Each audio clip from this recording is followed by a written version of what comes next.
இன்று தமிழ் திரைப்பட தயாரிப்பாளர் சங்கத்தின் செயற்குழு கூட்டம் நடந்தது. நீங்கள் சமீபத்தில் பார்த்துருப்பீங்க. திரு ஆர்கே செல்வமணி அவர்கள், பெப்சி தலைவர், தொழிலாளர் அமைப்பின் தலைவர் அவர்கள் தமிழ் திரைப்பட தயாரிப்பாளர்கள் சங்கத்தின் பல அவதூறுகளை சொல்லி இன்று பாரம்பரியமிக்கமான தமிழ் திரைப்பட தயாரிப்பாளர் சங்கத்துடன் 1-to-1, ஏன்னா கிட்டத்தட்ட ஒரு 50 வருஷங்களாக பெப்சி அமைப்பும் தமிழ் திரைப்பட தயாரிப்பாளர் சங்கமும் தொழில் ஒத்துழைப்பும் அதற்கு சார்ந்த விதிமுறைகளும் எப்படி பண்ணணுங்கிறத பேசி முடித்து அதை பின்பற்றி இருந்தாங்க. இன்று அவர் சில காரணங்களுக்காக 1-to-1 தமிழ் திரைப்பட தயாரிப்பாளர் சங்கத்தில் இல்லைன்னு சொல்லி அறிவிச்சிருக்காரு. அவர் தான் முதல்ல அறிவித்தார். நாங்கள் பல முறை பல பேச்சுவார்த்தைகளை நடத்தினோம். அவங்க அதுக்கு உடன்படலை. அவங்க எங்களுடைய இங்கேருந்து எஸ்ஓ பீரியட் இந்த தமிழ் திரைப்பட தயாரிப்பாளர் சங்கத்தில் 2018-19 எஸ்ஓ பீரியட் கவர்மெண்ட் இந்த சங்கத்தை எடுத்து இருந்தபோது நிர்வாகம் இல்லாத சமயத்தில் சில தயாரிப்பாளர்கள், படம் எடுத்து இருக்கிற தயாரிப்பாளர்கள் எப்படி ஒரு கண்டிஷன்ஸ் எப்படி எடுக்கிறதுங்கிறதுக்காக நடப்பு தயாரிப்பாளர் சங்கம்ங்கிறத ஆரம்பித்தாங்க. அது அந்த காலகட்டத்தில் இங்கே நிர்வாகம் இல்லை, தயாரிப்பாளர்களுக்கு ஒரு பாதுகாப்பு இல்லாத சூழ்நிலையில் அவங்க அதை ஆரம்பித்தாங்க. அதை ஒரு 30 பேர் ஆரம்பித்தாங்க. அதை ஆரம்பித்து காலப்போக்கில் அது போயிட்டு இருந்தது. அதற்கப்புறம் 2020 இங்கே தேர்தல் நடந்து இங்கே நிர்வாகம் வந்ததுக்கப்புறமும் அதை நாங்கள் எங்களோட சேர்ந்து ஒரு அமைப்பாக, தயாரிப்பாளர்கள் எல்லாம் முதலீடு பண்ணுறவங்க எல்லாம் ஒரு அமைப்பாக இருக்கணும்னு நாங்களும் அதை கேட்டுக்கொண்டோம். அது பல பேச்சுவார்த்தைகள் நடந்தும் அவங்க அதை ஒரு சங்கமாக நடத்தி கொண்டு போகணும்னு நினச்சிட்டே இருந்தாங்க. ஆனால் விதிமுறைகளை தமிழ் திரைப்பட தயாரிப்பாளர் சங்கம் இந்த திரைத்துறைக்கு எப்படி தயாரிப்பாளர்களை எப்படி வழி நடத்தணுங்கிற முடிவுகளை இங்கேருந்து தான் போயிட்டு இருந்தது. அதுவும் பெப்சி தொழிலாளர்களும் அதை பின்பற்றிருந்தாங்க. இதுக்கு இயக்குனர் எம் பாரதிராஜா அவர்கள் ஒரு மரியாதை நிமித்தமாக நாங்களும் அதை ரொம்ப கேட்டு டிஸ்டர்ப் பண்ணாமல் இப்படியே இருக்கட்டும். ஏன்னா ஒரு தயாரிப்பாளர்கள் முதலீடு செய்கிறவங்க ஒன்றா இருந்தால் தான் நடக்குங்கிறத பல லெட்டர்களும் பேச்சுவார்த்தையும் நடந்தும் நடக்கலை.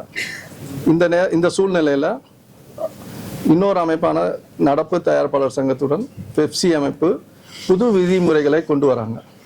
இது ஒரு பேரலல் அசோசியேஷனை சப்போர்ட் பண்ணுற தொழிலாளர் அமைப்பை நாங்கள் வன்மையாக கண்டிக்கிறோம். ஏன்னா ஒரு தயாரிப்பாளர்கள் இன்னைக்கு பல முதலீடுகளை போட்டு இன்னைக்கு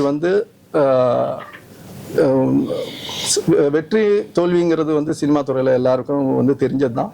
ஆனால் மேக்சிமம் பர்சன்டேஜ் தயாரிப்பாளர்கள் பாதிக்கப்பட்டிருக்காங்க.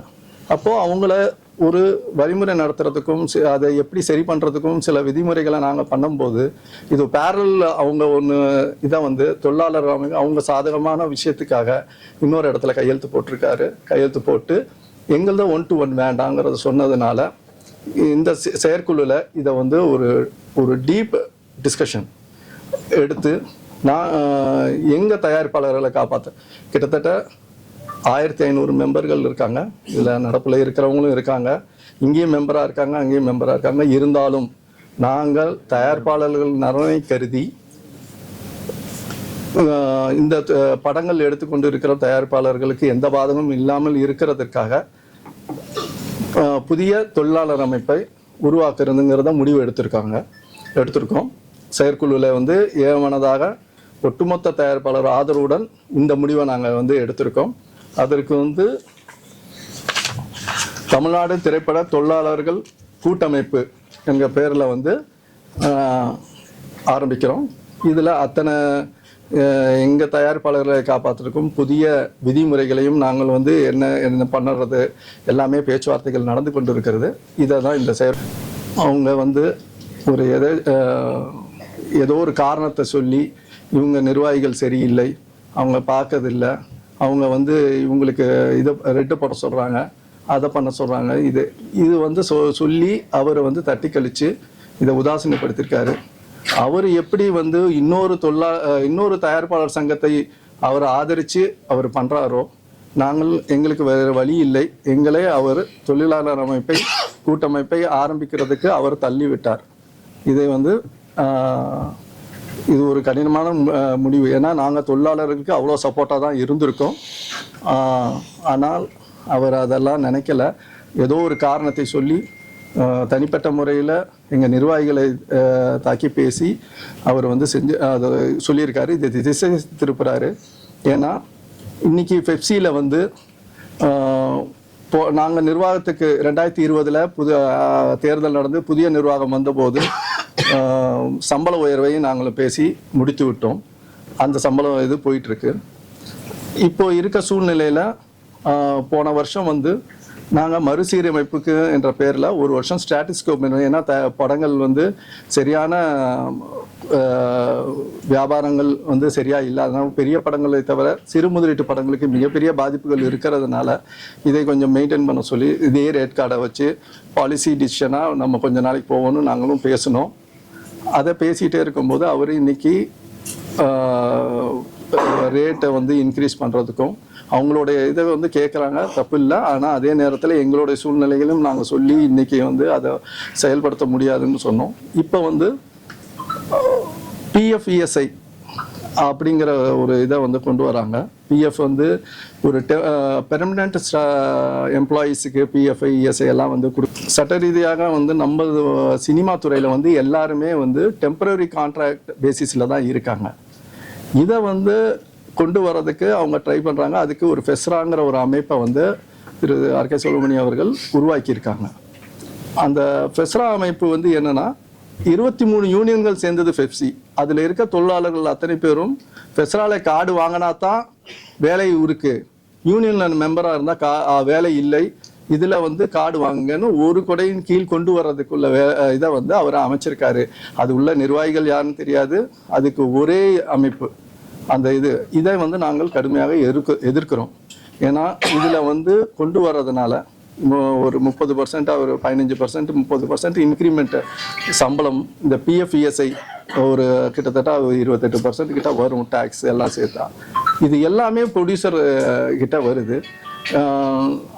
டோட்டலாக வந்து இதை வந்து நாங்கள் வந்து கடுமையாக இருக்கிறோம். ஏன்னா 23 யூனியன்லேருந்து இருக்க வேலையாட்களை நாங்கள் வந்து கேட்குறோம். அவர் ஒரு கடையின் கீழ் கொண்டு வந்து மொத்தத்தையும் கண்ட்ரோலில் வைக்கிறதுக்கு உள்ள சிஸ்டம் தான் அந்த அதை நாங்கள் எதிர்க்கிறோம். இதை திசை திருப்பதான் அவர் வந்து கம்ப்ளீட்டாக வந்து நிர்வாகிகளே எங்களை வந்து அதை பண்ண சொல்கிறாரு, இது பண்ண சொல்கிறான்னு சொல்கிறாரு. அங்கே வேலை எல்லா தொழிலாளர்களும் கிடைக்கணுங்கிறதுக்காக தான் நாங்களும் சொல்கிறோம். அவர் வந்து அதை திசை திருப்ப இந்த வேலையை பண்ணிகிட்ருக்காரு. இதை நாங்கள் ஒரு அறிக்கையை இந்த செயற்குழுவில் நாங்கள் பேசி முடிவு பண்ணி எங்களுக்குள்ள தொழிலாளர் அமைப்பு, எங்களுக்கு சப்போர்ட்டாக இருக்கிற தொழிலாளர்களை வச்சு நாங்கள் பண்ணுறோங்கிற முடிவை வந்து செயற்குழுவில் எடுத்திருக்கோம். இதை வந்து நாங்கள் அறிக்கையாக பத்திரிகைகளுக்கு நாங்கள் கொடுக்குறோம். வணக்கம். இதுதான் மெயினான ஒரு விஷயம். வேற யாருனாலும் கேளுங்க. தமிழ்ல இங்கிலீஷ்ல பெப்சின்னு சொல்றோம் இல்லையா, இந்திய திரைப்பட தொழிலாளர் சம்மேளனம். அது மாதிரி வந்து தமிழ்நாடு திரைப்பட தொழிலாளர்கள் கூட்டமைப்பு, அதை இங்கிலீஷ்ல இருக்குமா? என்ன சார் வித்தியாசம்? சேலரி வைஸா இல்ல வேற ஏதாவது பெரிய டிஃப்ரென்ஸஸ்லாம் வேலைகள் எல்லாருக்கும் கிடைக்கணும். ஏன்னா திரு செல்வமணி அவர்கள் வந்து அவங்க என்ன சொன்னாங்கன்னா, கிட்டத்தட்ட 25,000 மெம்பர்கள் இருக்காங்க. எத்தனை பேருக்கு ரொட்டேஷன் முறையில் அவங்க வேலை வாங்கி கொடுத்துருக்காங்க? அவர் ஒரு குறிப்பிட்ட பேர்களுக்கு மட்டும்தான் வேலை இருக்குது பெப்சியில் கிடைக்குதே தவிர, இதை வந்து அவர் வந்து இந்த ஃபெஸ்ராங்கிற ஒரு இதில் கொண்டு வந்து எல்லாத்தையும் பண்ணி எத்தனை பேருக்கு ரொட்டேஷன் முறையில் வேலை கொடுக்குறாருங்கிறது இது வரைக்கும் ஒன்றும் டேட்டா கிடையாது. அதே நேரத்தில் நாங்கள் அமைக்கிறதுல வந்து புதிய ரேட் கார்டு, சிறு முதலீட்டு படங்களுக்கு என்ன மாதிரி சம்பளங்கள் எல்லாமே வந்து புதிய உருவாக்கி அதை வந்து இப்போ இருக்க தயாரிப்பாளருக்கு சொல்ல போகிறோம் சார். சினிமாவில் வந்து லேபர்ன்றது ஸ்கில் லேபர்ஸ் தான் இட்ஸ் சேலஞ்ச் சார். நிறைய பெரிய படங்கள் சின்ன படம் ஏதாவது ஸ்கில் லேபர்ஸ் சார். பட் அந்த ஸ்கில் லேபர்ஸ் நிறைய பேர் வந்து பெப்சியில் இது வரைக்கும் இருந்திருக்காங்க. இப்போ உங்களுக்கு எப்படி ரெக்ரூட் பண்ண போறீங்க சார்? அதாவது ஒன்றும் இல்லை சார். இப்போ இருக்கிற தொழிலாளர்களுக்கு வேலை தரணும். தமிழ்நாட்டில் படித்து விட்டு விஸ்காம் படிச்சுட்டு வேலைவாய்ப்பு தேடிக்கொண்டிருக்கிற புதிய இளைஞர்களுக்கு வேலைவாய்ப்பு தரணுன்றது அடிப்படையில் தான் இந்த திட்டமே உருவாக்கப்பட்டிருக்குது. அனைத்து தரப்பட்ட தொழிலாளர்களுக்கும் ஒரு தொழில் உறுதி செய்யப்படுகிற திட்டமாக தான் இந்த அமைப்பு உருவாக்கப்பட்டிருக்கு. அதே மாதிரி நேரத்தில் நடப்பு தயாரிப்பாளர் சங்கம் தலைவர் சொன்ன மாதிரி கடந்த காலத்தில் வரலாற்று சிறப்புமிக்க இந்த சங்கங்கள் இருந்த பொழுது 1-to-1 தமிழ்நாடு தமிழ் திரைப்பட தயாரிப்பாளர் சங்கத்துக்கும் பெப்சிக்கு மட்டுமே இருந்ததை இன்றைக்கு தன்னுடைய பணக்கார நண்பர்களுக்காக செல்லுமணி அவர்கள் பெப்சியை கொண்டு போய் அந்த ஒப்பந்தம் அங்கே நடப்பு சங்கத்தில் போட்டு, நடப்பு சங்கத்தில் 23-24 எடுத்த படங்கள் பார்த்தீங்கன்னா 18 படம் 23வது வருஷத்தில், 24வது வருஷத்தில் பார்த்தீங்கன்னா 25 படம் தான். ஆன படங்கள் வந்து 23ல் 225 படம், 24ல் 250 படம். அப்போ தயாரிப்பாளர்கள், எந்த தயாரிப்பாளர்கள் பெப்சி தொழிலாளர்களுக்கு வேலை கொடுத்துருக்காங்கன்னா 100க்கு 90 விழுக்காடு தமிழ் திரைப்பட தயாரிப்பாளர் சங்கத்தை உறுப்பினர்கள் தான் வேலை கொடுத்துருக்காங்க. அந்த தொழிலாளர்கள் புறந்தள்ளிட்டு ஒரு பணக்கார நண்பர்களுக்காக போய் நடப்பு சங்கத்தில் ஒரு 8 படம் 10 படம் நடக்கிற சங்கத்தில் போய் ஒப்பந்தம், இதை மீறி வரலாற்று சிறப்புமிக்க இந்த இதை மீறி ஒப்பந்தம் போட்டிருக்கிறாருன்னா அவர் தொழிலாளர் மேலே இருக்கிற அக்கறையில் பண்ணல. அதனால தான் தமிழ் திரைப்பட தயாரிப்பாளர் சங்கம் என்னைக்குமே தொழிலாளர் பக்கம், தொழிலாளர் நலன் பற்றி சிந்திக்கிறதுனால இந்த புதிய கூட்டமைப்பை உருவாக்கியிருக்கு. நல்ல பாராட்டு விஷயம். நான் என்ன சொல்றேன், ஒரு மூட்டி குட்டி பையன் வீட கொடுக்குற கதையாட்டம் செல்வமணியோ இல்ல சுவாமிநாதன் இல்ல XYZ யாரோ அங்க அதிகாரம் பண்ணக்கூடிய நிர்வாகிகளுக்கோசம் நம்ம வந்து மத்த லேபர்ஸ் பாதிக்கிறாங்க, அவங்கள வெளியேற்றதுக்கு முயற்சி நீங்க செய்யலையா? அது ஏன்னா சம்பளம் கொடுக்குற முதலாளி நீங்க சார். அது இல்ல சார், அது எங்க இன்னொரு அமைப்புல போய் தலையிட்டு நிர்வாகிகளை மாத்துறது எங்க வேலை. அது அந்த அமைப்புல இருக்கிற ஓட்டு போட்ட தகுதி உள்ளவங்க முடிவு பண்ண வேண்டிய விஷயம். எங்க தமிழ் திரைப்பட தயாரிப்பாளர் சங்கத்தில் இருக்கிற எல்லா உறுப்பினர்களுக்கும் தொழில் நிறைய நல்ல உறவு இருக்கணும். அவங்க தொழில் எந்த விதத்திலும் பாதிச்சிடக்கூடாதுன்றதுக்காக தான் தமிழ்நாடு திரைப்பட தொழிலாளர் கூட்டமைப்பு என்கிற அமைப்பை நாங்கள் உருவாக்கி இருக்கிறோம். எப்படி ஒரு காலத்தில் தென்னிந்திய இயக்குனர் சங்கம் என்பது பெயர் மாற்றம் செய்யப்பட்டு தமிழ் திரைப்பட இயக்குனர் சங்கம் என்பது உருவாச்சோ, அதே மாதிரி தான் இன்னைக்கு தமிழ்நாட்டில் இருக்கிற இளைஞர்களுக்கும் இப்போ கரண்ட்ல இருக்கிற தொழிலாளர்களுக்கும் ஒரு வேலை வாய்ப்பு கிடைக்கணும். தமிழ்நாடு திரைப்பட தொழிலாளர் கூட்டமைப்பை நாங்கள் உருவாக்கி இருக்கிறோம். இது தமிழ்நாடு சார்ந்த பிரச்சனை. தமிழ்நாட்டு இளைஞர்களுக்கு வேலை வாய்ப்பை உருவாக்க வேண்டும் என்பதற்காக உருவாக்கப்படுகிற அமைப்பு. சார், நீங்க இயங்காம இருக்கும்போது நடப்பு சங்கம் வந்தது, மறுபடியும் நீங்க இயங்க ஆரம்பிச்சீங்க. ஆமா, அது உங்களோட சேர்க்க எந்த முயற்சி, ஏன் எப்படி அது தனியா விட்டீங்க? ஏன் உங்களால மறுபடியும் இல்லை சேர்க்கறதுக்கு நாங்கள் தலைவர் ஏற்கனவே சொன்ன மாதிரி பல்வேறு கட்டத்தில் பல்வேறு முயற்சி எடுத்தோம். ஆனால் அவங்க வந்து எந்த விதத்திலையும் வந்து எங்களோட உடன்பட்டு வராதனால நாங்கள் எங்களுடைய அடிப்படை தன்மையை நாங்கள் இழக்கிறதுக்கு வாய்ப்பு இல்லாமல் இருந்தோம். நம்ம விட்டு கொடுக்க மாட்டோம், அது எங்களுடைய உரிமை. ஆமாம் ஆமாம் 90% நாங்க தான் படம். ஆமாம், நீங்க ஏன் அவங்கள வந்து உங்களுக்குள்ள கொண்டு வர முடியல? ஏன்னா சங்கம் இல்ல சார், இன்னொரு அமைப்பு தற்காலிகம் நீங்களே சொல்றீங்க. ஆமா, இயங்காம இருக்கும்போது சங்கம் வந்தது, இப்ப இயங்க ஆரம்பிச்சிட்டீங்க. இல்ல நான் சார் இங்க இருந்து இதான் நீங்க சொல்றாங்க, இங்க இருந்து ஒருத்தர் தனி கொடுத்தனம் போயிட்டாரு, குடும்பத்துல இருந்து ஒருத்தர் தனி கொடுத்தனம் போனதுக்கு அப்புறம் பல்வேறு முயற்சிகள் பெரியவங்க இருந்தாங்க, முயற்சி ஏற்படுத்தி ஒரே குடும்பமாக இருப்போம், வாங்கன்னு பல கட்ட பேச்சுவார்த்தை நடத்துகிறோம். அந்த தனியாக போனவர் வந்து சேர்ந்தாதானே, அவர் வரமாட்டேன்னு பிடிவாதமாக அங்கே இருந்துட்டாருன்னா அப்போ இங்கே இருக்கிற அமைப்பை நாங்கள் உருவாக்கின அமைப்பு அடிப்படை அமைப்பை காப்பாற்றி ஆகணுமில்ல, அதுதான் நாங்கள் இப்போ காப்பாற்றிட்டு இருக்கிறோம்னு சொல்லுவோம். ஆமாம், நீங்க சேர்க்க லீகலா என்ன முயற்சி? லீகலா இதை பண்ண முடியாது சார். இன்னொரு அமைப்பை போய் லீகலா எப்படி நீங்க கழிச்சிட்டு வாங்கன்னு சொல்ல முடியும்? இல்ல சார், பல பேச்சுவார்த்தைகள் நாங்க வந்து கேட்டு ஒன்னா இயங்கி செய்வோம்னு மீட்டிங்கெல்லாம் நாங்கள் சில பாலிசி டிசிஷன், இது ஒரு இண்டஸ்ட்ரி, சினிமா இண்டஸ்ட்ரியில் இது ஒரு பாலிசி டிசிஷன் இங்கேருந்து எடுத்தால் எல்லாருக்கும் இது ஒரு பாதுகாப்பான அமைப்புங்கிறதே வந்து அந்த தொழில் சார்ந்த ஆளுங்களுக்கு உள்ள பாதுகாப்பு தான் அமைப்புகள்.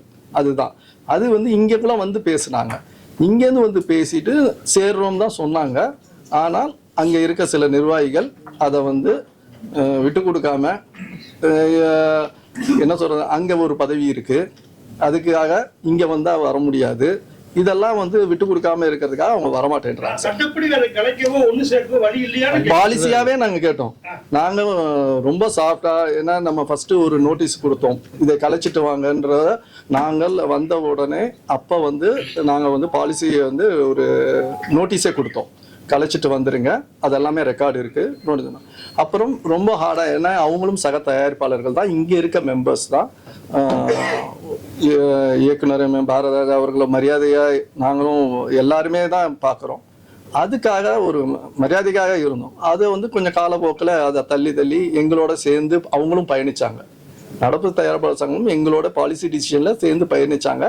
இப்போது அவங்க தன்னிச்சையாக முடிவு எடுக்கிறதுக்குன்னா அப்போ பாலிசி டிசிஷன் வந்து ஒரு இண்டஸ்ட்ரியை வந்து அது வந்து டேமேஜ் பண்ணும். இண்டஸ்ட்ரி முதலீடு போடுற தயாரிப்பாளர்களுக்கு இன்னைக்கு இருக்கிற காலகட்டத்தோட மாற்றங்களுக்கு ஏற்ற மாதிரி அவங்க ஒரு டிசிஷன், நாங்கள் ஒரு டிசிஷன் போது தனியாக இருக்கும்போது எங்கள் தயாரிப்பாளரை காப்பாற்றுறதுக்கு தான் இந்த முடிவு எடுத்தோம். அதுதான். இதை தாண்டி செல்வமணி நீங்கள் அந்த பொதுக்குழு முடிஞ்ச பிறகு அந்த பேட்டியில் நீங்கள் கவனிச்சிருப்பீங்க, ஊடகத்தான் இருக்கீங்க, பத்திரிகையாளர்லாம் இருக்கீங்க, நாங்கள் சொல்ல தெரிஞ்சுக்கிறது இல்லை. நீங்கள் அந்த விஷயத்தில் நாங்கள் ஃபுல்லாகவே பார்த்தோம். அதில் வந்து அவங்கள ஏதோ நாங்கள் அடியாளாக பயன்படுத்துகிற மாதிரி எங்கள் சங்கத்துடைய செயலாளர் பெயரை குறிப்பிட்டு அவர் தனுஷ் பிரச்சனைக்காக தான் இந்த மாதிரி எங்களை வந்து கட்ட பஞ்சாயத்து பண்ணி பணம் வாங்கி தர சொன்னாங்கன்னு ஒரு அபாண்டமான ஒரு குற்றச்சாட்டை வந்து எங்கள் நிர்வாகி பேரில் வச்சார். அது முற்றிலும் தவறானது, கண்டனத்துக்குரியது. ஏன்னா எங்கள் நிர்வாகியாக இருக்கிறவங்க அவர் தமிழ் திரைப்பட தயாரிப்பாளர் சங்க செயலாளர் மட்டும் இல்லை, அடிப்படையில் இங்கே அவர் உறுப்பினர். ஒரு உறுப்பினருக்கு ஏற்பட்ட பிரச்சனை அவர் சங்கத்தில் அன்னைக்கு அவர் கடிதம் கொடுத்து அந்த சங்கம் அந்த பிரச்சனையை பேசுறது வழி அது தொடர்ந்து நடந்துட்டு இருக்கு. அப்படி இருக்குள்ள அந்த பிரச்சனையை கூட்டு தான் நாங்கள் பேசக்குள்ள நாங்கள் அவரோ அந்த தயாரிப்பாளர் கதிரேசனோ இந்த பணத்தை வட்டி போட்டு வாங்கி கொடுக்குன்னு அவங்க கேட்கல.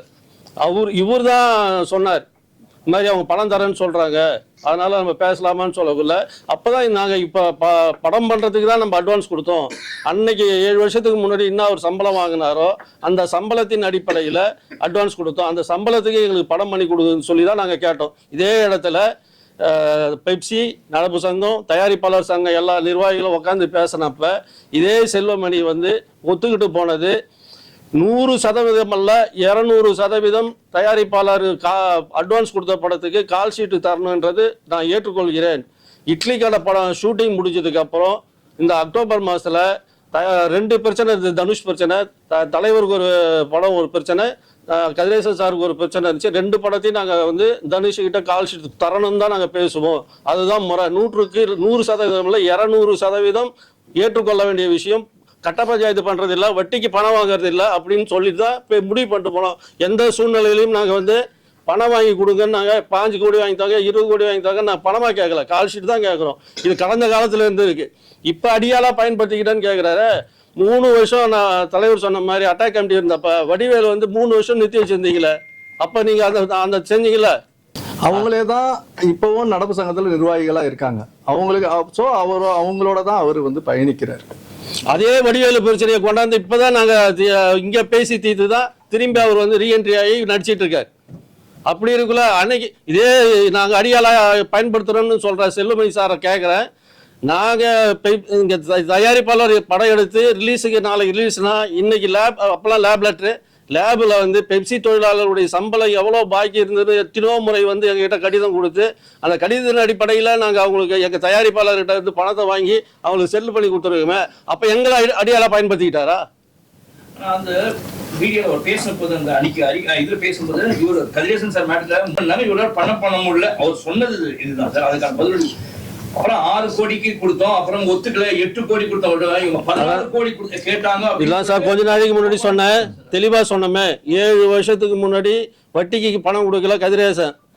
அவர் படத்தை நடிக்கிறதுக்கு கால் ஷீட்டுக்கு அட்வான்ஸாக கொடுத்த தொகை தான் அந்த பணம். 3 கோடி + 1 4 நினைக்கிறேன். 3 கோடி அப்போ முன்ன பின்னர் அது தெரிஞ்சுக்கிங்க. அட்வான்ஸ் கொடுத்தது படம் கால் ஷீட்டு கேட்டு தான், வட்டிக்கு பணம் தரல. அவர் வட்டிக்கு தரன்னு அவர் தான் சொல்கிறார். அவரே நாங்கள் கேட்கல, எங்கள் தயாரிப்பாளர் சங்கம் அப்படி பேசல, பெப்சி அப்படி பேச வேணாம் தான் நாங்களும் சொல்கிறோம். இன்னும் கேட்டிங்கன்னா அந்த பிரச்சனை நடிகர் சங்கத்துக்கும் தயாரிப்பாளருக்கு சங்கத்துக்குமான பிரச்சனை. இவர் ஏன் நடுவில் கடை பஞ்சாயத்து பண்ணுறாரு? அப்போ தனுஷ் தனிப்பட்ட முறையில் தனுஷுக்கு ஏதாவது கமிட்மெண்ட் ஆயிருக்காரு, அவங்க அப்பாக்காக அவர் கமிட்மெண்ட் பண்ணி பேசுகிறாரா? நாங்கள் பணம் எங்கள் தயாரிப்பாளர் நடிகருக்கு கால் ஷீட்டை கேட்டு கால் ஷீட்டுக்காக 3 கோடி ரூபா அட்வான்ஸ் கொடுத்துருக்காரு சார். எந்த நடிகருக்கு வேணாலும் நம்ம தயாரிப்பாளர் கொடுக்குறாங்க. வாங்கின பணத்துக்கு அட்வான்ஸ் வாங்கின பணத்துக்கு படம் பண்ணி கொடுக்கணுன்றதான முறை காலகாலமாக இருக்குது. இதுக்கு முன்னாடி எவ்வளோ பிரச்சனை நடந்திருக்கு. அந்த தானே திரும்பி கேட்குறோம், அதை தானே வலியுறுத்தி கேட்குறோம். அதுக்கு தப்பு. உண்மையிலே சார் அவரோட உழைச்ச பணம் கொடுத்துருக்காரு 3 கோடி. ஆனா அவர் சொன்னதுல 16 கோடி கேட்டாங்க. அப்படின்னு ஏன் சார் நாங்க கேக்குறோம்? அன்னை சம்பளத்துக்கு கால் ஷீட் தானே கேக்குறோம், நாங்க பணம் கேட்கலையே. அவர் என்ன கேட்டாரு சொல்லுங்க. அவர் எல்லாரும் காமிக்க சொல்லுங்க, ஆதாரபூர்வமா காமிக்க சொல்லுங்க. இல்ல சார், அவர் ஏன் குற்றச்சாட்டு சொல்றாருன்னா, இது அவர் வந்து பையனூர் இடத்துல அந்த அரசு உத்தரவை, கலைஞர் கொடுத்த அரசு உத்தரவை எடுத்து பாருங்க. 65 ஏக்கர் பெப்சி தொழிலாளர்களுக்கு கொடுத்துருக்காங்க. அதில் மொத்தம் 90 ஏக்கருக்கு மேலே தலைவர் தமிழ் இண்டஸ்ட்ரிக்கு கொடுத்தார் கலைஞர். அந்த உத்தரவில் ஒரு அமைப்புக்கு இத்தனை ஏக்கர்னு இருக்கு. அந்த ஏக்கரில் என்ன உத்தரவுனா, அங்கே அடுக்குமாடி குடியிருப்பு தான் கட்டலாம். இண்டிவிஜுவல் வீடோ இண்டிவிஜுவல் பட்டாவோ தர முடியாது. இது சட்டத்துக்கு புறம்பானது. ஆனால் அங்கே வந்து 15 ஏக்கர் பொது பயன்பாட்டுக்குன்னு ஒதுக்கின இடத்துல போய் கமர்ஷியலாக 15 ஏக்கரில் இது ஃப்ளோர் கட்டி வாடகை வசூல் பண்ணிட்டு இருக்காங்க. அது வந்து இடமே வந்து சொசைட்டிக்கு வந்து அந்த அமைப்பில் இருக்கிற சொசைட்டியை கையாள வேண்டியது, சொசைட்டி நிர்வாகம் பண்ண வேண்டியது. ஆனால் அந்த சொசைட்டிக்கு அந்த இன்னைக்கு வாடகை அந்த சொசைட்டிக்கு அந்த பணம் போகலையான்னு எங்களுக்கு தெரியாது. நாங்கள் வீடு கட்டுறதுக்கு அடுக்குமாடி குடியிருப்பு கட்டுறதுக்கு தான் நாங்கள் முயற்சி பண்ணிட்டு இருக்கிறோம். ஆனால் நீங்கள் கமர்ஷியலாக கட்டணம் கட்டி அரசாங்கத்திடமே பணம் வாங்கி கட்டணம் கட்டி அதில் பல்வேறு முறைகேடுகள் இருக்குது. அதை திசை திருப்பறதுக்காக நீங்கள் நடப்பு சங்கத்தோட கையெழுத்து போட்டு இந்த பிரச்சனை திசை திருப்பி தனுஷ் பிரச்சனை அந்த பிரச்சனை இந்த பிரச்சனை திசை திருப்புறீங்க. எங்கள் தயாரிப்பாளர் கதிரேசனும் கேட்டது நாங்கள் கொடுத்த அட்வான்ஸுக்கு கால் ஷீட் தான். அதில் நாங்கள் உறுதியாக இருக்கோம். எங்களுக்கு பணம் வேணாம், வட்டி வேணாம், எதுவும் வேணாம். அன்னைக்கு 7 வருஷத்துக்கு முன்னாடி என்ன சம்பளம் பேசி அட்வான்ஸ் கொடுத்தாங்களோ அதுக்கு நடிச்சு கொடுங்க தான் கேட்கும். மேலிடத்துலேருந்து எந்த உத்தரவும் எங்களுக்கு வரல சார். அப்படி அவர் கற்பனையில் சொல்றாரு. அவரு திசை திருப்பதற்காக அந்த எதை போட்டா பத்திக்கின்றதுக்காக அந்த மேலிடன்றது போட்டு ஒரு திணிக்கிறார். அது அவரு யாரு மேலிடன்னு அவரே சொல்லியிருக்கலாமே சார். தொழிலாளர்களுக்கு பிஎஃப் கிடையாதுன்றதாக அவங்க பேச ஆரம்பிச்சிருக்காங்க தொழிலாளர்களுக்கு. அதை எதுக்கு என்ன சார் அது கடைசியா தயாரிப்பாளருக்கு மேல தான் சார். என்ன சார் இது தயாரிப்பாளர்கிட்ட இருந்து என்னதான் போல. அவங்க காலையில எந்திரிச்சு வந்ததுல இருந்து தயாரிப்பாளரோட செலவு தான். கார் காலையில அனுப்பலைன்னா வரமாட்டாங்க. காலைல 9 மணிக்குன்னா 8 மணிக்கு தான் வருவாங்க. டைமிங் எல்லாமே அது நாங்களும் சில அவர் வந்து நிறைய பண்ணி கொடுத்துருக்கோம்னு சொன்னோம். தொழிலாளர்கள் நாங்கள் பண்ணி கொடுக்கலன்னு அவரால் சொல்லுங்க பார்ப்போம். எல்லாமே பண்ணுவோம். காலையில வண்டி அனுப்புறதுல இருந்து கடைசி இறக்கி டிராப் பண்ற வரைக்கும் தயாரிப்பாளரோட கணக்குல தான் எல்லாமே. அதோட கணக்கு வரல சார். நிறைய இது இருக்கு சார். ஸோ அவங்க பேசுற ஒரு படம் தயாரிச்சுட்டு ஒரு நாள் கிட்டத்தட்ட ஒரு 40 நாள், சின்ன படம் 40 நாள் ஷூட்டிங் எடுக்கிறாங்கன்னா 39 நாள் கொடுத்துருவாங்க. அந்த ஒரு நாள் கொடுக்கலன்னா அவங்க வந்து அவங்க பேசுற பேச்செல்லாம் வேற வரும். ஒரு ஆர்டிஸ்ட்டை தூக்கிட்டு போய் வச்சிடுறாங்க. ஒரு நாள் சம்பளம் வரல. 8 வருஷத்துக்கு முன்னாடி 3 கோடி ரூபா கொடுத்து ஒரு தயாரிப்பாளர் சும்மா உட்காந்துருக்கிறோம். அதை வந்து பேசுறத வந்து நீங்க எப்படி கொச்சைப்படுத்தி பேசுவீங்க? உங்களோட ஒரு நாளுக்கு ஒரு படத்தோட ஆர்டிஸ்ட்டை தூக்கிட்டு போய் வச்சுக்கிறீங்க. அதுக்குள்ள நிறைய விஷயங்கள். சார் நிர்வாகத்துக்கு சங்கங்கிறது வந்து நிறைய பிரச்சனையை கையாளுறது எல்லாமே தான் இருக்க தான் செய்யும். அதை வந்து கொச்சைப்படுத்தி திசை திருப்பி தப்பான ஒரு விஷயத்த வந்து நீங்க பண்றது நியாயம் அப்படின்னு சொல்லி இன்னொருத்தர் மேல தள்ளப்படுறது வந்து அதை வந்து அவர் பொது வெளிக்கு வரும்போது தான் நாங்க வர மாதிரி இருக்கு. இந்த மாதிரி ஏகப்பட்ட குற்றச்சாட்டுகள் இருக்கு. அவர் நிறைய விஷயங்களை திசை திருப்புறதுக்கு தான் இந்த பிரச்சனைகளை எடுத்து மாத்தி விடுறாரு. அதான் சார். நடப்பு தயாரிப்பு சங்கம் ஆரம்பிச்சிருக்காங்க. இப்ப இது மாதிரி ஒவ்வொருத்தரும் சங்கம் ஆரம்பிச்சிருக்கா தயாரிப்பு சங்கத்துக்கு என்ன நீங்க ஒரு சங்கம் வச்சிருக்கீங்களா? அதனால கேக்குறீங்களா சார்? அதுக்காக நடவடிக்கை எடுத்துருக்கேன். அதோட முடிவு தான். இல்ல இதுக்கு முன்னாடி வந்து அந்த டைம்ல வந்து தமிழ் திரைப்பட தயாரிப்பாளருக்கு தாய் சங்கமா சாம்பர் இருக்கு. அதுக்கு அடுத்து பார்த்தீங்கன்னா அதுக்கப்புறம் கில்டு இருக்கு, சின்ன சின்ன சங்கங்கள் நிறைய இருக்கு. ஆனா ஒரு இண்டஸ்ட்ரிக்கு அவங்க யாருக்கும் போய் பெப்சி கையெழுத்து போட்டாங்களா? கில்டு எத்தனை வருஷமா இருக்கு? கில்டுகிட்ட போய் போட்டாங்களா? அடுத்தது டிஜிட்டல் அசோசியேஷன் ஒன்று இருக்கு, சின்ன சின்ன குட்டி சங்கங்கள் இருக்கு, எல்லார்கிட்டையும் போய் போடுறாங்களா? எங்கேயுமே போடல. இது ஒரு மரபா இங்க வந்து ஒரு அமைப்பு ஒரு ஃபார்மேஷனு வந்து கட்டுக்கோப்பு ஒன்று வேணுங்கிறதுக்கு நம்ம இருக்கிறோம். அதை பிரேக் பண்ணி நீங்க வேண்டாம், நீங்க ஒன்றும் பண்ணல அதுல அவர் சொல்றது என்னன்னா இங்க யாரும் ஒழுங்கா ஒன்னா வரல, நிர்வாகிகள் வரலன்னு தனியா தான் பண்றாரு.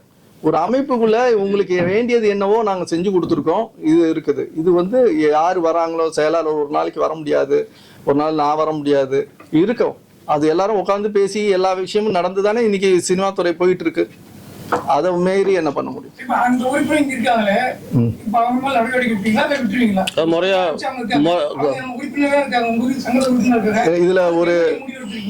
இதுல வந்து என்னன்னா நடப்பு தயாரிப்பாளர் சங்கத்துல இருக்க நிர்வாகிகள் இங்க நிர்வாகத்துல இருந்தவங்க தான். அவங்க பீரியட்ல இன்னைக்கு தலைவராக இருக்கிறவரும் இங்க தலைவராக இருந்தவர் முன்னாள் தர அவரு வந்து இன்னைக்கு போய் அங்க அவர் இருந்த பீரியட்ல அவர் இருந்து பெப்சி கையெழுத்து போட்டார். வேற பெப்சியோட இருந்து சம்பள பாக்கியில இருந்து எல்லாத்தையும் பேசினாங்க. அவரு போய் அங்க போய் கையெழுத்து போடலாமா? அந்த நிர்வாகிகள் மேல நாங்கள் அதோட விளக்கத்தை கேட்டு நாங்க லெட்டர் அனுப்புறோம். சார் அது வந்து இந்த ஜனநாயகத்துல வந்து 2 பக்கமும் எல்லா இடத்துலயும் உறுப்பினராக இருக்கிறாங்க. ஒரு கிளப்ல மெம்பரா இருந்தா இன்னொரு கிளப்ல மெம்பர் ஆகக்கூடாதுலாம் கிடையாது. அது இருக்கலாம். ஆனா ஒரு சங்கத்துடைய ஸ்திரத்தன்மையை வந்து அவங்க வந்து அசைச்சு பார்த்து பண்ணும்போது அதுக்குள்ள முடிவுகளை நாங்க எடுத்து தான் சார் ஆகணும். இது வந்து இண்டிவிஜுவலை விட சங்கம் தான் பெருசு. தலைவர் சொல்ற ஒரு அர்த்தம் என்னன்னா, இந்த தயாரிப்பாளர் சங்கத்திற்கு விரோதமாக இந்த சங்கத்துக்கு துரோகம் செய்த நிர்வாகிகளாக அங்கே நடப்பு சங்கத்தில் கையெழுத்து போட்டுக்கிறவங்க மீது தயாரிப்பாளர் சங்கம் இன்னைக்கு நடந்த செயற்குழுல நடவடிக்கை எடுக்கிறதா தீர்மானம் நிறைவேற்றிருக்கு. பெரிய குற்றச்சாட்டு ஒண்ணு இருக்கு சார். தயாரிப்பாளர்கள் நிறைய பேர் பாதிப்படுறாங்க. சின்ன தயாரிப்பாளர், பெரிய தயாரிப்பாளர் பெப்சினால போய் மிரட்டுறதுலாம் நிறைய அதிகமா நடந்துட்டு இருக்கு. இப்ப நீங்க ஆரம்பிக்கிற கூட்டமைப்புல அதை கவனத்துல வச்சிருக்கீங்களா? அந்த மாதிரி எந்த ஒரு தயாரிப்பாளரும் பாதிக்கப்படக்கூடாது. சார் 100% நிறைய பேர் பாதிக்கப்பட்டிருக்காங்க தயாரிப்பாளர்கள். இல்ல சார், இந்த தொழிலாளர் அமைப்பு ஆரம்பிக்கிறது வந்து ஒரு பெப்சி தொழிலாளர்கள் அங்க இருக்கிறவங்களும் இங்க வரலாம். நாங்கள் 2 பேரையுமே பாதுகாக்கிற மாதிரி தான் இந்த இது இருக்கும். தயாரிப்பாளர்களுக்கும் பாதுகாப்பாகவும் தொழிலாளர்களுக்கு பாதுகாப்பாகவும் தான் இந்த சங்கம் வந்து அமைக்கப்படும். அதுக்கு ஏற்ற மாதிரி பைலா தான் இங்க சிஸ்டம் இருக்கும். ஒழுக்கம் தான் முக்கியம். நிறைய தயாரிப்பாளர்கள் வந்து அச்சுறுத்தப்படுகிறார். எங்களுக்கு அந்த நிலை தொடராது. அதான் சார், ஒரே ஒரு பாலிசி, ஒரே ஒரு சார் அவர் சொன்னா அது தப்பு இல்ல, நாங்க சொன்னா தப்புங்கிறது ஒரே ஒரு பாலிசி டிசிஷன் தான் சார். எங்களை பொறுத்த வரைக்கும் வேலை நிறுத்தம் இருக்கக்கூடாது. இப்போ அவர் அறிக்கையில என்ன கொடுத்திருக்காரு, நீங்க ஆரம்பிச்சா நாங்க லெட்டர் கேட்போம். தயாரிப்பாளர் நீங்க முதலாளியா பணம் போடுறவங்களா நாங்க பணம் போடுறவங்களா? லெட்டர் நீங்க எப்படி கேட்கலாம்? அதுவே குற்றமாச்சு. நீங்க வேலை நிறுத்தம் செய்வீங்கன்னு எல்லா இதுக்கும் சொல்றீங்க. வேலை நிறுத்தம்னு சொல்றதே இன்னைக்கு சட்டப்படி குற்றம். சிசிஐல வந்து அது பெரிய குற்றமான ஒரு விஷயம். ஒரு பணம் போட்டு இது பண்றாங்க. இது சங்கங்களுக்கான பிரச்சனை. நீங்க இண்டிவிஜுவலா போய் டார்கெட் பண்றீங்க. நீங்க சங்கம்னா சங்கத்தோட போதுங்க, இண்டிவிஜுவலா டார்கெட் பண்ண கூடாது. பொறுத்த வரைக்கும் செல்வமணி சார் வந்து அதை வந்து சொன்னது எனக்கு, அவரு நிதானத்தை கதைப்பிடிச்சு இவ்வளோ வருஷமா இந்த தொழிலாளர் அமைப்புல இருந்து இங்க தயாரிப்பாளர் சங்கத்திலையும் மெம்பர் தான். அவருக்கு எல்லா விஷயமும் தெரியும். அவரு நிலை தடுமாறி பேசுறாருன்னு தான் என்னோட இதா இருக்கு. ஏன்னா இவ்வளோ இது ஆக வேண்டிய அவசியம் இல்லை. இது ஒரு நிர்வாகத்துக்கும் உள்ள விஷயத்தை ஊதி பெரியதாக்கி அவரு அண்ணன் சொன்ன மாதிரி அந்த சங்கத்துக்கோட சேர்றதுக்கோசம் இதை கிரியேட் பண்ணிட்டாருங்கிறது தான் எங்களோட. சரி, இதை தாண்டி இப்போ புதுசா அமைப்பு அந்த கூட்டமைப்பு உருவாக்குறதுன்றது பெப்சியில் இருக்கிற இன்னைக்கு கிராஃப்டில் பார்த்தீங்கன்னா பல்வேறு கிராஃப்டில் இப்போ சங்கங்களில் நுழைவு கட்டணம் என்பது மிகப்பெரிய தொகையாக இருக்குது. லட்சக்கணக்கில் பல லட்சங்கள் 5 லட்சம் 6 லட்சம்லாம் போயிட்டுருக்கு. அது வந்து அதுவே ஒரு வகையான ஊழல். அந்த மாதிரியான அந்த மாதிரி இடம் இங்கே இல்லை. அதான் சொன்ன ஆரம்பத்திலே சொன்னால், தமிழ்நாட்டில் புதிதாக படித்து வருகிற இளைஞர்களால் 10 லட்சமோ 5 லட்சமோ கொடுத்து ஒரு சங்கத்தில் உறுப்பினராக சேரத்துக்கு வாய்ப்பு இல்லை. அந்த பணம் இருந்தால் அவனே தனியாக தொழில் செஞ்சிருவான். அந்த நிலை இந்த நாங்கள் ஏற்படுத்துகிற கூட்டமைப்பில் இருக்காது. மிக மிக சொற்பமான தொகை தான் நுழைவு கட்டணமாக இருக்கும். அந்த அடிப்படையில் புதிதாக உருவாகுகிற இளைஞர்களுக்கு, தமிழ்நாட்டில் படித்து வேலை வாய்ப்பு இல்லாமல் இருக்கிற விஸ்காம் படித்து இருக்கிற இளைஞர்களுக்கும் கரண்ட்ல அனுபவசாலியா இருக்கிற தொழிலாளர்கள் 2 பேரையும் ஒரே 2 ட்ராக்கா வச்சு ரயில பத்திரமா கொண்டு போய் சேர்க்கணும், பயணிகளை பத்திரமா கொண்டு போய் சேர்க்கணுன்ற அடிப்படையில் நுழைவு கட்டணம் என்பது மிக மிக குறைவாக இருக்கும். தொழிலாளர்களுக்கு மிகப்பெரிய பலனாக இருக்கும். இங்க எதுக்குமே யாருடைய ஆதிக்கமும் இங்க இருக்காது. தொழில் ஒரு சுமூகமான தொழிலா, சுமூகமான உறவா இருக்கும். ஆரம்பத்தில் கொஞ்சம் சிரமமா இருக்கும். போக போக இதுதான் சரியான தமிழ் திரைப்பட தொழிலாளர் கூட்டமைப்பு தான் உறுதியானது என்பதை நிலைநாட்டுகிற வகையில் அமையும் என்பதை மகிழ்ச்சியுடன் தெரிவித்து, அதுல இன்னொரு சிறப்பா இருக்கு. இதுக்கு அவங்க என்ன சொல்றாங்கன்னா, இந்த உத்தியே வந்து குறைந்த சம்பளம் அதிக வேலை அப்படிங்கிறதுக்கான விஷயம் ஒரு குற்றச்சாட்டு வைக்கிறாங்க. அதுக்கு உங்களுடைய பதில் என்னன்னு சொல்லிடுறேன் சார். இப்ப பாம்பேல வந்து இதே மாதிரி 3 அசோசியேஷன் இருக்கு. கர்நாடகால பாத்தீங்கன்னா 2-3 அசோசியேஷன். இது நம்ம தொழிலாளர்களுக்காக எகென்ஸ்டா பண்ணப்பட்டது கிடையாது. சிறுபட தயாரிப்பாளர்களையும் ஒரு சிம்பிள் ஒரு 1 கோடி ரூபாய்க்கு நீ பணம் எடுக்கணும் வர்றீங்க, ஒரு 2 பேரை வச்சு வேலை செஞ்சுக்கலாம், ஒரு 3 பேரை வச்சு வேலை செஞ்சுக்கலாம். இதுக்கான பட்ஜெட் தான் உங்களுக்கு இருக்குது. இதுக்கான டைரக்டர்ஸ் ஒரு கதையை ரெடி பண்ணி வந்திருக்காங்க. அதுக்கான ஒரு ஃப்ரீடம் வேணும். அதன் அடிப்படையில தான் நம்ம இதை பண்றோம். உங்களுக்கு வந்து விருப்பப்படுறவங்க அங்கே பெப்சில இருக்கக்கூடிய ஒரு கசிங்க வந்து ஒர்க் பண்ணிக்கலாம். யாரும் எதுவும் கிடையாது உங்களுக்கு. ஏன்னா படைப்பாளிகள் 95 ஆரம்பிக்கும் போது கிட்டத்தட்ட 3 வருஷம் படைப்பாளிகளுக்கு வந்து பெப்சி வந்து தனித்தனியா வேலை பார்த்துக்கிட்டு இருந்தாங்க. அப்படிதான் 3 வருஷம் போச்சு உங்களுக்கு. இது பல வருஷமா பல கோரிக்கைகள் இருக்கு. அந்த சூழ்நிலைக்கு வந்து செல்லுபடியாளர்கள் தள்ள வச்சுட்டாரு இப்போ உங்களுக்கு. இல்ல அதை தாண்டி ஒரு கருத்து சொல்றேன் சார். அவர் அந்த பேட்டியில சொல்றாரு, பையனூரில் வந்து விஜய் படம் வந்து ஷூட்டிங் நாங்கள் வந்து தமிழ்நாட்டுக்குள்ளே நடந்ததுனால 2.5 லட்சம் வேலை நாட்கள் வந்து அந்த தொழிலாளி கிடைச்சின்னு சொல்கிறார்.